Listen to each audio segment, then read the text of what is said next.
السلام علیکم سامعین، کتب رسا کے سلسلے میں آج ہم جس نئی کتاب کے ساتھ حاضر ہیں وہ ہے ریڈیو کے عالمی ادارے اور فروغ اردو۔ ظاہر ہے کہ ذرائع رسل جو ہیں وہ ہمیشہ سے ایک اہم کردار ادا کرتے رہے ہیں اور پیغام رسانی کے حوالے سے، لیکن اس کے ساتھ ساتھ ریڈیو کا یہ تخصص ہے کہ اس نے عوام کو خبریں پہنچانے کے علاوہ علم و ادب اور تفریح بھی مہیا کی ہے۔ اس ضمن میں یہ جو کتاب ہے یہ بڑی اہمیت کی حامل ہے، اور اس کتاب کی جو مصنفہ ہیں وہ ڈاکٹر سمیرہ اکبر صاحبہ ہیں۔ ڈاکٹر سمیرہ اکبر صاحبہ اس کے علاوہ بھی تانیثیت کے امتیازات کے حوالے سے کتاب تحریر کر چکی ہیں۔ اسسٹنٹ پروفیسر ہیں شعبہ Urdu, government college university Faisal آباد میں، اور یہ ان کی جو کتاب ہے ریڈیو کے عالمی ادارے اور فروغ اردو، یہ بنیادی طور پر ان کی پی ایچ ڈی کا تھیسس ہے جسے اکس پبلیکیشن لاہور نے شائع کیا ہے۔ اس حوالے سے میں چاہوں گا کہ ڈاکٹر شبیر احمد قادری جو ہیں وہ انہوں نے اس کتاب کا مطالعہ کیا ہے، تو وہ اس کے بارے میں اپنے تاثرات آپ کے سامنے رکھیں۔ جی بہت شکریہ ڈاکٹر صاحب۔ اس سے پہلے کہ کتاب پہ بات ہو، میں کتب رسا کے بارے میں کچھ اعتماد میں لینا چاہتا ہوں۔ یہ کتب رسا دراصل کتب اور رسائل کو یکجا کر کے ایک پروگرام کا نام دیا گیا ہے، اور اس میں رسائل جو ادبی ہیں ان پہ بات ہوگی، پھر کتب جو آتی ہیں ہمارے پاس ان کو بھی زیر بحث لایا جائے گا۔ تو یہ ایک طرح سے کتب بینی کے رجحان کو فروغ دینے کی ایک کاوش ہے، اور ان لوگوں تک جن تک یہ کتابیں نہیں پہنچتی کسی وجہ سے، انہیں متعارف کرانا ہے اس کتاب کے مدرجات و مشتملات سے۔ تو یہ اس وقت جو ہمارے پیش نظر کتاب ہے وہ ڈاکٹر سمیرہ اکبر کی ریڈیو کے عالمی ادارے اور فروغ اردو، یہ ان کا پی ایچ ڈی کا مقالہ ہے، اور ریڈیو ذرائع ابلاغ میں جو اہمیت رکھتا ہے، خاص طور پہ پچھلے 50 60 70 سال میں اس میڈیا نے جو اہم کردار ادا کیا ہے ادب کے فروغ کے ذیل میں، اور خاص طور پہ اردو زبان کی ترویج و اشاعت کے سلسلے میں، وہ کسی سے ڈھکا چھپا نہیں ہے۔ تو یہ ڈاکٹر سمیرہ اکبر کی یہ بہت عمدہ کاوش ہے کہ انہوں نے اس اہم موضوع پہ اپنا پی ایچ ڈی کا مقالہ لکھا، اور اس کتاب کو 4 ابواب میں تقسیم کیا گیا ہے: ایشیا کے ریڈیائی نشریاتی ادارے اور اردو کا فروغ۔ اس سلسلے میں انہوں نے جاپان، بھارت، ترکی، ایران، بنگلہ دیش، چین، نیپال اور افغانستان وغیرہ کے جو ریڈیو ہیں ان کی خدمات کو سراہا ہے اور ان سے متعارف کرایا ہے۔ دوسرا باب ہے یورپ اور امریکہ کے ریڈیائی نشریاتی ادارے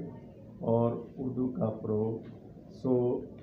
اس میں انہوں نے بی بی سی کا جو نمایاں کردار ہے اور ہر دور میں اس نے اردو کے لیے خاص طور پہ وقت اس کے لیے صرف کیا، اور بہت سے نامور اردو اہل قلم اس ادارے سے وابستہ رہے۔ وائس آف امریکہ ہے، اور جرمنی کا ریڈیو ہے، پھر دیگر جو نمایاں ریڈیو ہیں مختلف ملکوں کے یورپ اور امریکہ میں، ان کی بات کی گئی۔ تیسرا باب جو ہے خلیجی ممالک کے ریڈیائی نشریاتی ادارے اور اردو کا فروغ۔ اس سلسلے میں انہوں نے سعودی عرب اور مصر اور دوسرے ملکوں کے احوال ریڈیو کے حوالے سے،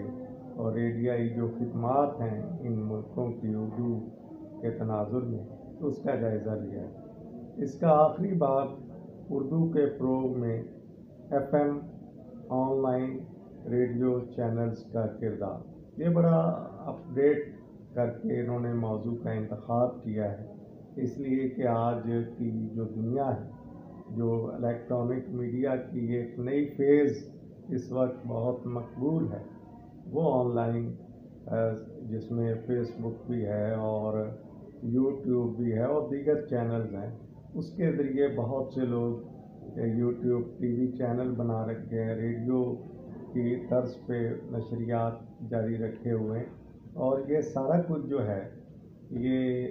میں سمجھتا ہوں کہ اردو زبان کی اہمیت کا پتہ دیتا ہے۔ یہ پتہ چلتا ہے کہ اردو زبان ہر اس علاقے میں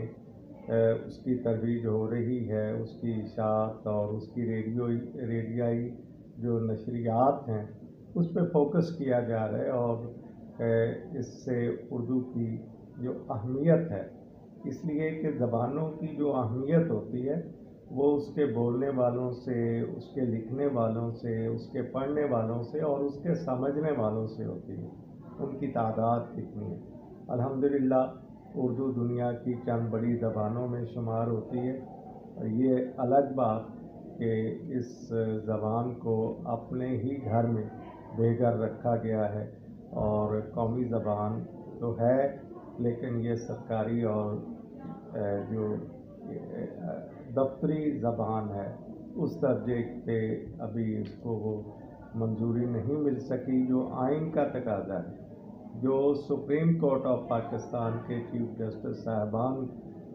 کا حکم ہے، اس کے نتیجے میں بھی ابھی اردو کو وہ پذیرائی نہیں ملی۔ تو یہ ڈاکٹر سمیرہ اکبر صاحبہ نے اس میں جو مختلف آن لائن ریڈیو ہیں، ایف ایم چینلز ہیں، ان کی خدمات اردو کے حوالے سے ان پہ بھی روشنی ڈالی ہے۔ اس طرح یہ کتاب اپنے وسیع تر تناظر میں ریڈیائی خدمات کا بہت عمدہ جائزہ پیش کرتی ہے۔ 376 صفحات ہیں، اور اس کے آخر میں رضا علی عابدی جو بی بی سی کے حوالے سے بہت بڑا نام ہے اور بہت اہم اہل قلم میں ان کا شمار ہوتا ہے، صدف مرزا اور ڈاکٹر ندیم سہیل، انہوں نے اس کے بارے میں رائے دی ہے، اور اس کا دیباچہ ڈاکٹر طارق ہاشمی صاحب نے لکھا ہے جو اس مقالے کے نگران بھی تھے۔ رضا علی عابدی کے چند اس کی جو اقتباس ہے اس کو میں تھوڑے 2-3 سطریں آپ کے سامنے پیش کرتا ہوں، اور یہ اصل میں گواہی ہے ایک بڑی شخصیت کی جس کی ساری عمر ریڈیو کی خدمت میں گزری،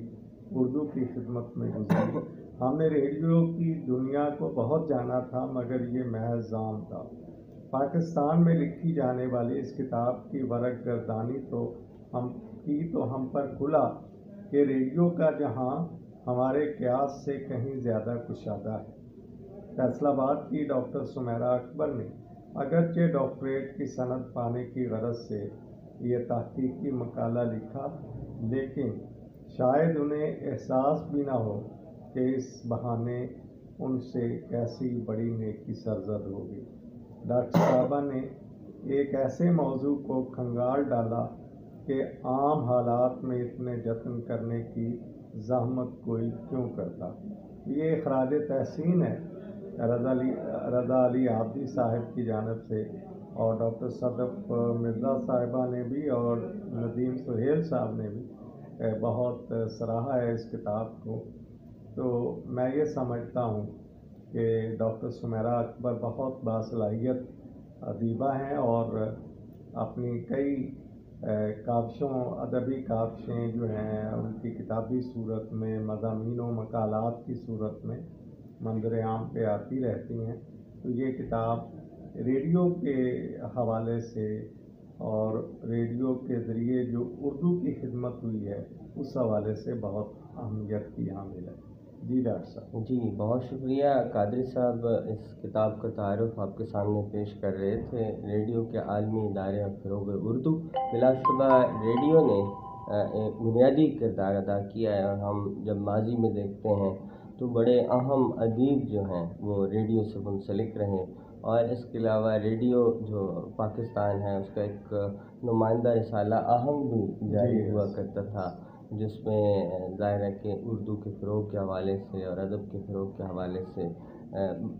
چیزیں ہوتی تھیں۔ ان تمام جرائد کا جو مختلف سروسز ریڈیو کی ہیں ان کا ذکر اس میں موجود ہے۔ آپ اس کتاب کو پڑھیں گے تو زیادہ آپ اس سے لطف لیں گے، معلومات حاصل کریں گے، اور عالمی سطح پر جو اردو سروسز تھیں مختلف ملکوں کے اندر، ساری معلومات اس کتاب کے اندر موجود ہیں، جیسا کہ قاضی صاحب نے اس میں ذکر کیا۔